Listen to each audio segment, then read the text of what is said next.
గురుగారు, మరి ఈ వారం మిథున రాశి వారికి ఏ విధంగా ఉందండి? మిథున రాశి వారికి శుక్రగ్రహము 9వ స్థానం అంటే భాగ్యం. ఆ భాగ్యం ఏమైంది? శత్రుక్షేత్రమా మిత్రక్షేత్రమా అంటే కుంభము పరమమిత్రక్షేత్రం శుక్రాచార్యుల వారికి.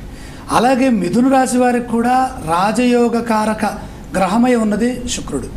ఈ శుక్రుడు ఇచ్చేటటువంటి ఫలితాలు చాలా చక్కగా ఉన్నాయి. 9వ రాశిలో శుక్ర ఫలితం. అలాగే కేంద్రగతుడైనటువంటి కీర్తి స్థానంలో ఉన్నటువంటి ఈ సూర్యుడు విశేషమైనటువంటి కీర్తిని ప్రసాదిస్తారు.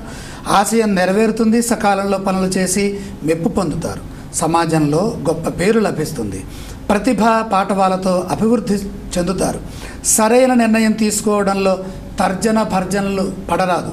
ఎందుకంటే ఇక్కడ 7 గ్రహాలు వ్యతిరేకిస్తున్నాయి, 2 మాత్రమే సహకరిస్తున్నాయి.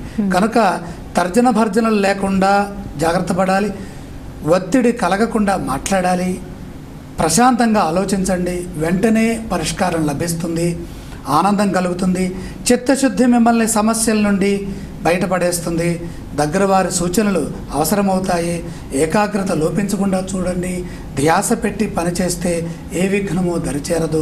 ఈ పని చెయ్యాలా వద్దా, చేయగలనా లేదా, చేస్తే ఏమవుతుంది అని అనుమానం ఉంటుంది.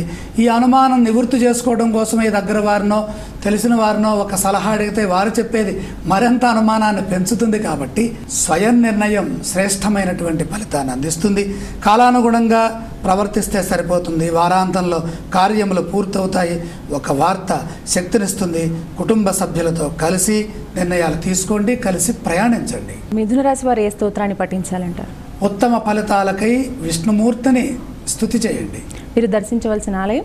చంద్రదోషం గోచరిస్తోంది. పంచమంలో అనుమానాలని పెంచుతుంది కాబట్టి దుర్గామాతను దర్శించండి.